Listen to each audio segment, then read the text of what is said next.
더 우리 성도들과 같이 이것을 극복할 수 있을까 하는 마음으로 오늘 밤 주일밤부터 0시부터 이제 성전 제단 24시간 연속 기도회를 시작하려고 합니다. 여기에는 여러 가지의 지금 제약이 있습니다. 그래서 매 시간마다 1시간씩 한 분이 교회에 와서 기도하는데, 이렇게 해서 연속으로 24시간 릴레이 기도를 시작하는 것입니다. 지금 교회 두 군데를 지정해서 우리가 기도를 실시하려고 하고 있습니다. 이미 연락을 취하였고 시간표를 지금 작성하고 있습니다. 전체적으로 공지하면 우리 모든 성도님들은 적극적으로 동참해 주시고, 특별히 각 셀의 목자들은 반드시 24시간 릴레이 이 기도에 반드시 동참하실 뿐만 아니라 우리 교회 모든 성도님들이 자발적으로 우리가 기도를 시작함으로 이 교회 성전 기도회가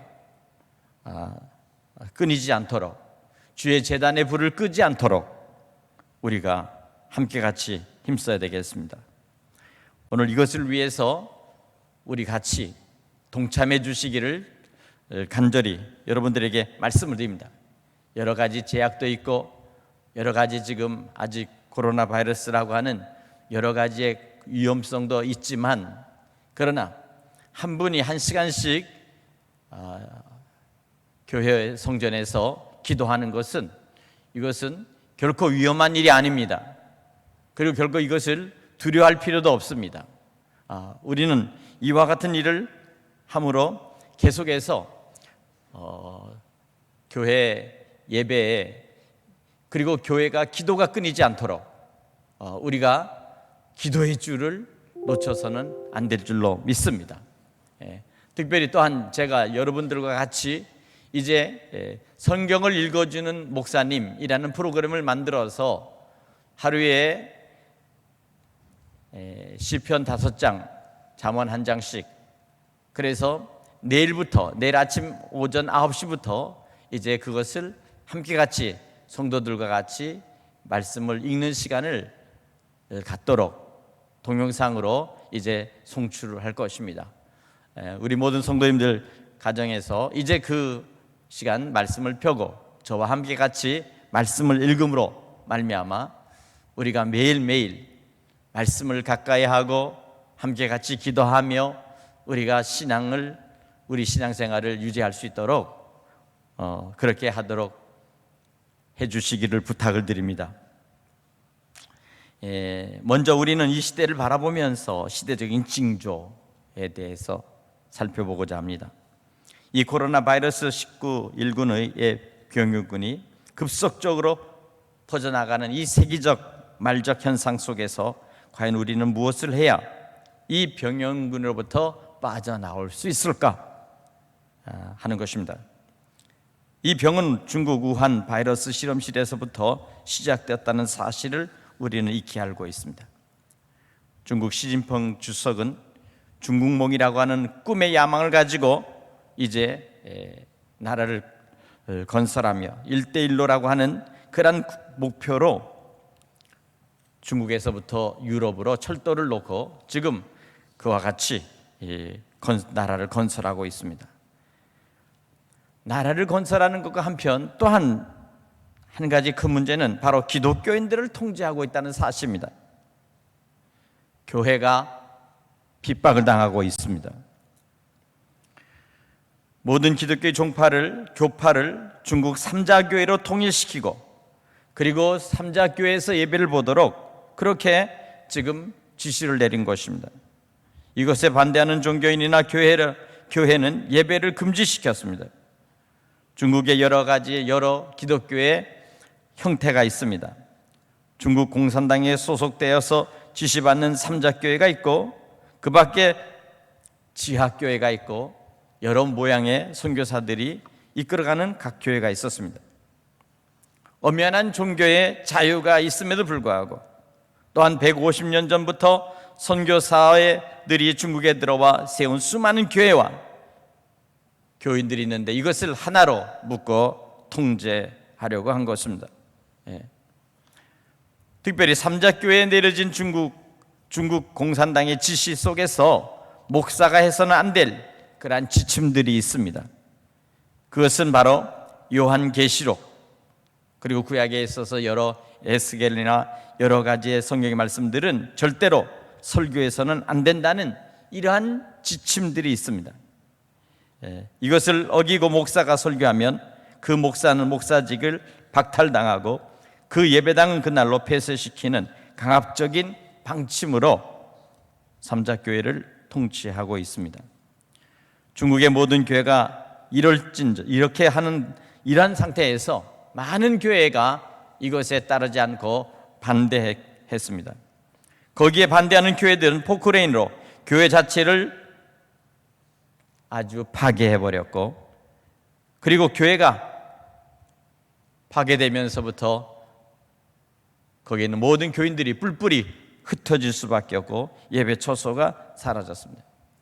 이미 알려진 바에 의하면 400여 군데 이상의 교회가 이미 이와 같이 사라졌다고 하는 이 사실은 바로 교회와 교인들을 핍박하는 이러한 상황이 지금 오늘 이 시대에 지금 벌어지고 있다는 사실입니다.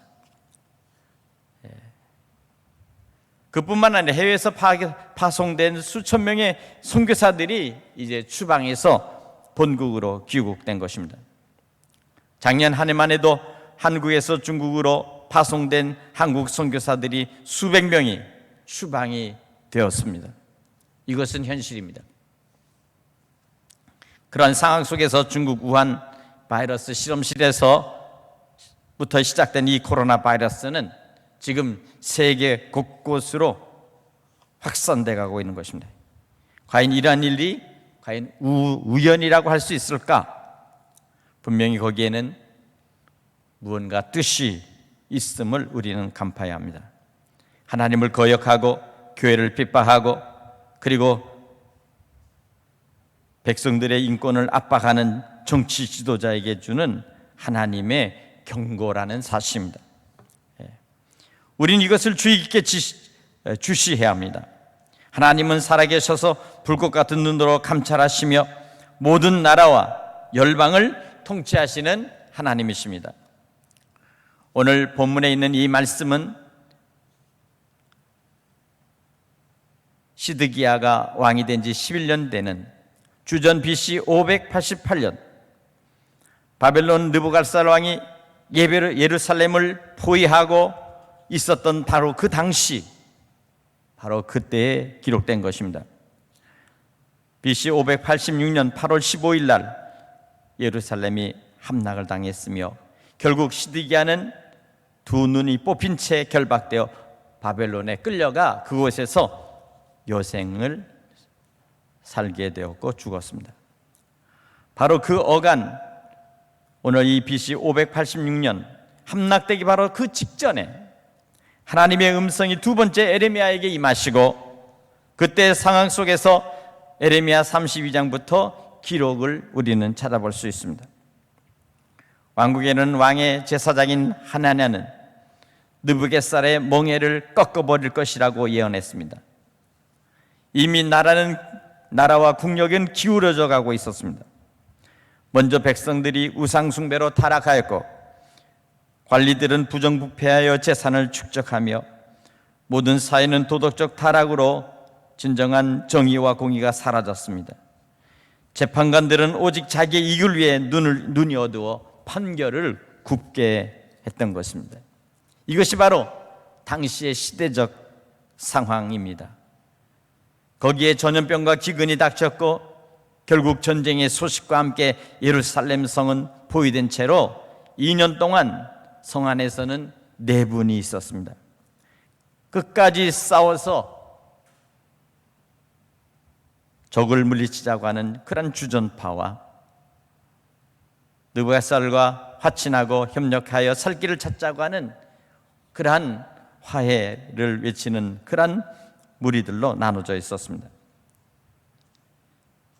그때 많은 사람들은, 대부분의 사람들은 반드시 우리가 이 전쟁에서 이길 것이라고, 그리고 그들은 굳게 믿었습니다. 왜냐하면 이미 히스기야 왕 때에 그들이 싸움에서, 블레셋과의 싸움에서 승리한 경험이 있었기 때문입니다. 아수르의 사네립의 공격에 막아냈기 때문입니다.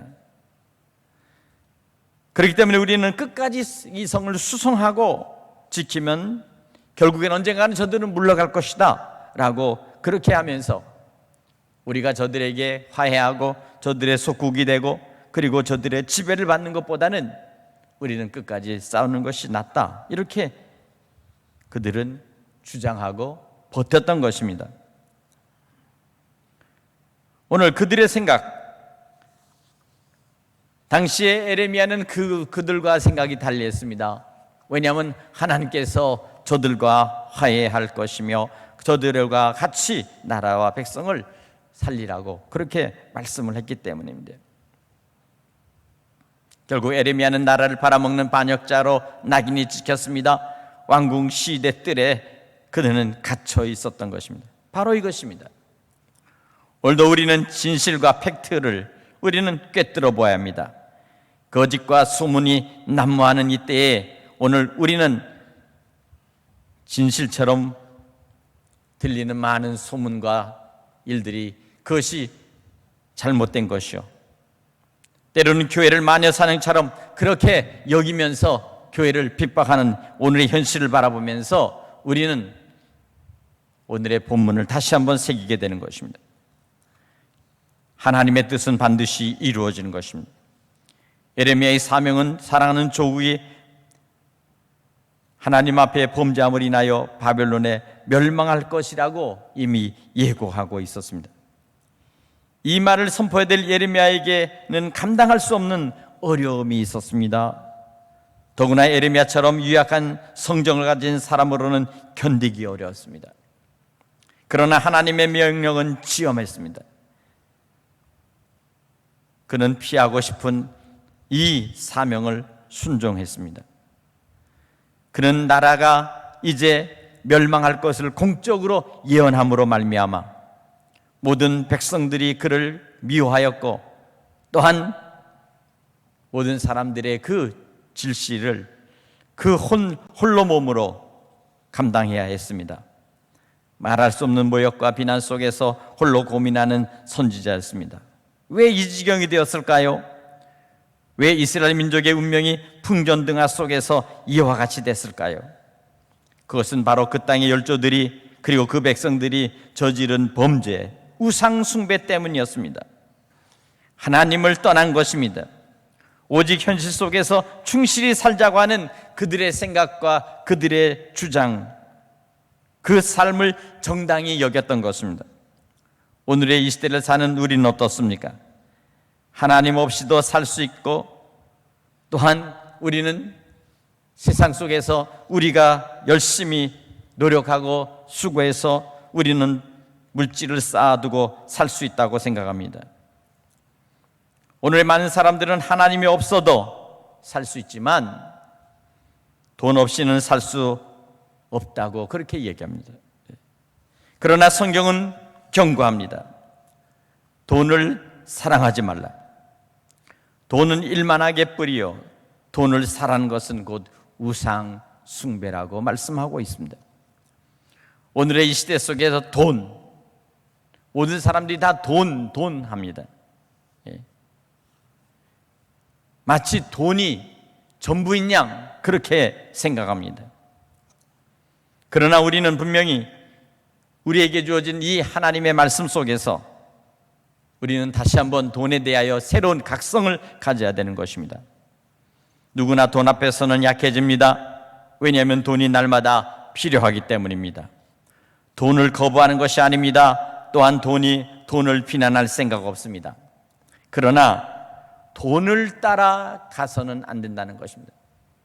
돈을 따라 모든 것들을 돈으로 생각하는 이 배금주의적인 생각은 버려야 됩니다. 우리에게 주어진 정당한 노동과 정당한 수고의 대가와 땀 흘림을 통해서 보상받는 돈은 신성하고 고귀한 것입니다. 그런데 이 시대는 너무도 불로소득의 돈을 너무도 사랑하고 그것을 얻고자 하는 데 광풍이 걸려 있습니다. 돈의 논리로 모든 것을 생각하고 돈의 가치로 모든 것을 측정하려고 합니다. 사랑하는 성도 여러분, 돈은 귀한 것이요 돈은 신성하더라도 돈을 따라가서는 안 된다는 사실입니다. 돈으로 모든 것을 판단해서는 안 된다는 사실입니다. 오직 하나님의 말씀과 생명의 복음을 따라 그 말씀으로 살아가는 여러분 되시기를 간절히 축원합니다. 돈에 대한 바른 인식이 필요합니다. 사랑하는 여러분, 우리는 하나님의 돈과 세상의 돈을 구별해야 되겠습니다. 하나님의 돈 11조를 철저히 챙겨 놓으시기를 바랍니다. 하나님의 돈 11조를 반드시 구별하여 여러분들 언제나 그것을 준비하시기 바랍니다. 하나님의 돈 감사헌금을 철저히 챙겨 놓으시기를 바랍니다. 하나님의 돈 주일 연보를 철저히 챙겨 놓으십시오. 하나님의 돈이라고 생각하는 모든 것, 이 모든 것들을 우리가 마음과 정성으로 챙겨놓고 하나님께 드릴 수 있도록 관리해 주시기를 부탁을 드립니다. 오늘 본문에 너는 내게 부르짖으라 네가 알지 못하는 비밀을 너에게 알려주겠다고 말씀합니다. 에레미야의 편지가 바벨론의 포도로 끌려갔던 그 백성에게 바벨론 강가에서 낭독되었던 그 편지를 읽어드리도록 하겠습니다. 오늘 그 내용은 미래의 희망입니다. 우리의 후손들을 반드시 위해서 우리 후손들에게 빼앗을 수 없는 한 가지의 사실이 있다면 그것은 미래와 희망입니다. 에레미야가 바벨론 포로들에게 쓴 편지의 내용입니다. 오늘 우리 슬픔은 당신들이 가 있는 바벨론이 아니라 우리가 남아있는 예루살렘입니다. 요시야 왕이 백성에게 했던 말을 기억하십니까? 우리의 열조가 하나님께 지은 죄가 많아 우리에게 내리신 진노가 크다는 말씀을 말하는 것입니다. 여전히 예루살렘은 진노 아래 놓여 있습니다. 모태에 짓기 전에 나를 알았고 복중에서 나를 택하셨던 하나님은 내 입술에 골수의 심장에 당신의 말씀을 넣어주셨습니다. 나는 그 말씀을 감당할 수 없었습니다. 나는 아이와 같이 생각도 짧고 말할 줄도 몰랐습니다. 하지만 그것은 문제가 되지 않았습니다. 왜냐하면 당신에게 친히 나와 함께 하시겠다는 계획을 밝히셨기 때문입니다. 나는 그분의 말씀을 따를 수밖에 없었습니다. 그분의 계획에 인생을 걸어야 했습니다. 내게 주어진 임무는 조국의 멸망을 선포하는 것이었습니다. 이게 무슨 일입니까? 조국의 멸망이라니요. 누가 그 일을 하고 싶겠습니까? 그 누구라도 조국의 희망적인 말을 하고 싶지 않겠습니까? 어떤 이들은 조국이 망하지 않을 것이라고 말합니다. 어떤 이들은 나 에레미야가 거짓말을 하고 있다고 말합니다. 어떤 이들은 나를 조롱하기도 합니다. 내가 백성들을 혼란스럽게 하는 혹세 무민의 무리의 두목이요 조국의 멸망을 공공연히 부르짖는 가증스러운 인물이라는 것입니다. 누가 거짓말인 것입니까? 누가 조롱을 받아야 할 것입니까? 누가 혹세 무민을 하는 무리의 두목이며 누가 가증한 사람입니까? 지난날 선지자 하나냐는 하나님의 말씀이라며 모든 민족의 목에서 바벨론 왕 느부갓네살의 멍에를 꺾어버릴 것이라고 예언했으나 그 결과가 어떻습니까? 거짓을 전했던 그는 결국 7달 만에 죽고 말았습니다. 바벨론 왕의 멍에는 쉽게 꺾일 나무 멍에가 아닌 쇠 멍에로 그 멍에를 꺾는 이는 오직 살아계신 하나님뿐입니다. 그러니 우리가 누구를 믿어야 하겠습니까? 거짓을 일삼는 선지자들입니까? 자신의 자리에서 연연하는 저 무지렁이 같은 정치인들입니까? 그들이 혹세무민하는 무리의 두목이 아니며 그들의 입에서 나오는 모든 소리가 가증한 것이 아닙니까? 그러니 동포여, 우리는 새 희망을 어디에 두어야 합니까? 우리의 새 희망은 우리의 열조의 하나님, 나의 하나님, 그리고 당신의 하나님 여호와를 믿는 믿음이 아닙니까? 우리를 향한 하나님의 생각은 평안이요 재앙이 아닙니다. 우리에게 미래와 희망을 주고자 하십니다. 우리가 그분께 구하면 들을 것이요 온 마음으로 그분을 찾으면 찾을 것이요 만나게 될 것입니다. 당신들은 돌아올 것입니다. 70년 만에 70년을 차면 말입니다. 이는 나 예레미야의 말이 아닌 만군의 여호와의 말씀입니다. 그러니 동포여, 이것이 끝이라고 생각하지 말기를 바랍니다. 그분의 계획은 멸망이 아닙니다. 그분은 새 희망을 가지고 있습니다. 그 희망은 당신들입니다. 당신들이 있는 그곳에서 집을 짓고 텃밭을 가꾸며 그 열매를 먹으며 사십시오. 그곳에서 아내를 맞이하십시오. 자녀를 낳으십시오. 딸을 시집 보내며 아들을 장가 보내십시오. 번성하십시오. 그곳에 평안을 구하십시오. 그리하면 약속은 반드시 성취될 것입니다. 우리가 흘리는 고생의 떡과 수고의 땀이 결국은 우리 후손들에게 아름다운 열매로 맺힐 것입니다. 미래와 희망, 그것은 나와 당신과 우리 자녀에게 주시는 하나님이 예비하신 선물입니다. 오늘 제가 이 말씀은 예레미야가 포로로 끌려가 있는 바벨론의 저 이스라엘 백성들에게 편지한 편지의 글입니다. 아직 시의 뜰에서 갇혀 있는 이 예레미야의 말씀 속에서 오늘 이 본문에 있는 말씀 속에 우리가 주목할 말씀은 바로 그것은 너는 내게 부르짖으라 라는 이 말씀 속에 오늘 여기 내가 내게 응답하겠고 내가 알지 못하는 크고 은밀한 일을 내게 보이리라. 내가 알지 못하는 은밀한 일, 바로 그것입니다. 오늘 지금 현재 우리의 믿음의 자리는 어디에 있습니까? 우리의 신앙의 자리는 어디에 있습니까? 그리고 우리는 하나님과의 관계 속에서 우리는 무엇을 어떻게 우리가 구해야 합니까?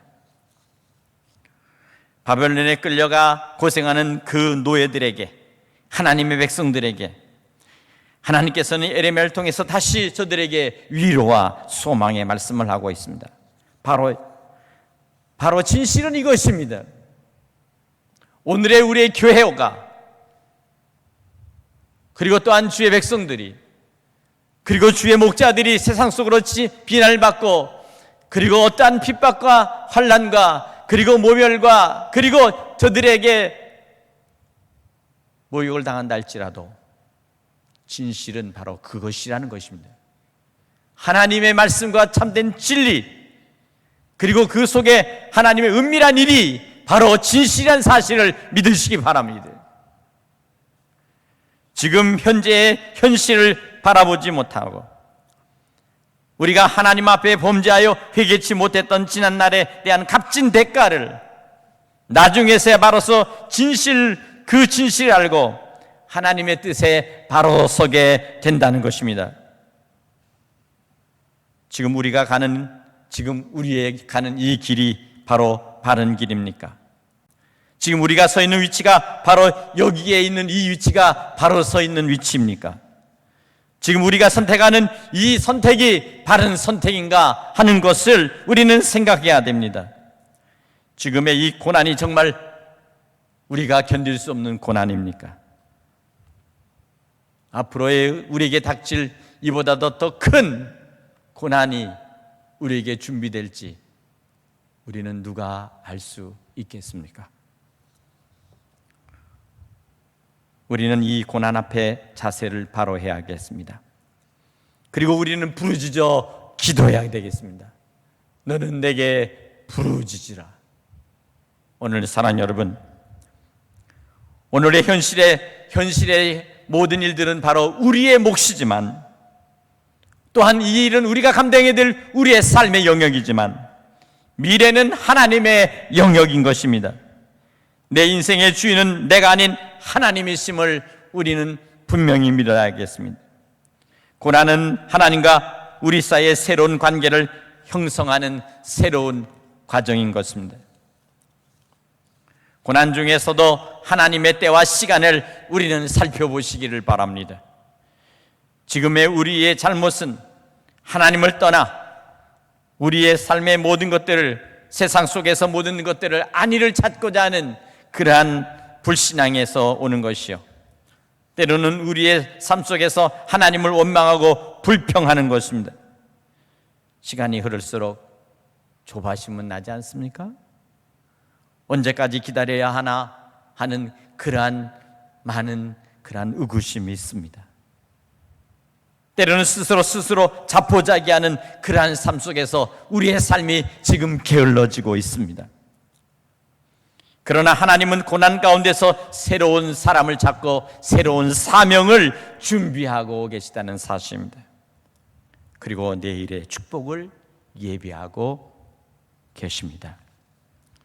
지금은 하나님의 얼굴이 가리워져 우리가 외면당하는 것 같아도 하나님께서는 우리가 범한 모든 죄악을 사하시며 내가 이 성읍을 치료하며 고쳐 낫게 하고 평안과 진실이 풍성함을 나타낼 것이라고 오늘 6절에 말씀하고 있습니다. 그리고 하나님의 마음과 하나님의 생각의 마지막에 결론이 오늘 본문 9절에 있습니다. 오늘 저는 이 말씀 9절을 통해서 마지막 이 말씀을 가지고 오늘 우리에게 큰 위로와 소망을 삼고자 합니다. 말씀을 다시 읽어드리겠습니다.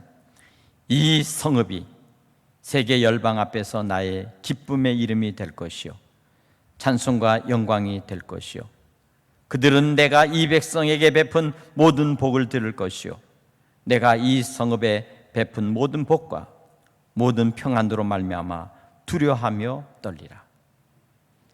하나님의 말씀을 부여잡고 주의 생명의 예수 그리스도의 복음의 말씀을 우리가 말씀을 생명처럼 여기는 하나님의 백성들과 그리고 그 백성들이 머무는 그 땅 위에 하나님이 주실 영원한 약속의 축복이 성경에 기록되어 있음을 우리는 기억해야 합니다.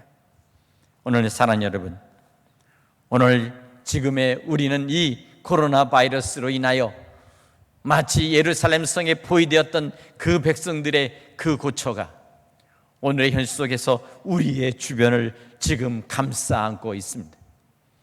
그리고 우리는 그 속에 고립되어 있는 상태에서 지금 이렇게 교회가 고립되어 있습니다. 그러나 머지않아 하나님께서는 우리의 기도를 들으실 것이요 또한 이 고난을 통하여 우리는 새로운 사명과 그리고 우리 교회가 가야 될 새로운 길을 우리는 다시 찾게 될 것이며 믿음의 성도들이 다시 하나님 앞에 예배하는 방법을 다시 회복하고 찾게 될 것이라고 저는 분명히 믿습니다.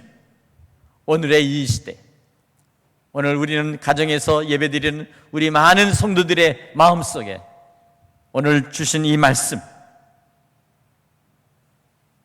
이 영적인 전쟁과 또한 오늘 이 코로나의 바이러스와 이 전쟁 속에서 우리의 삶이 때로는 이와 같이 고통스럽다 할지라도 하나님께서는 반드시 이것을 치유하시고 또한 이것을 고쳐낫게 하시며 평안과 진실이 풍성함을 분명히 나타내리라고 믿습니다. 오늘 사랑하는 여러분에게 오늘 말씀이 큰 위로가 될 수 있기를 주님의 이름으로 간절히 축원합니다. 기도하겠습니다. 하나님 아버지시여,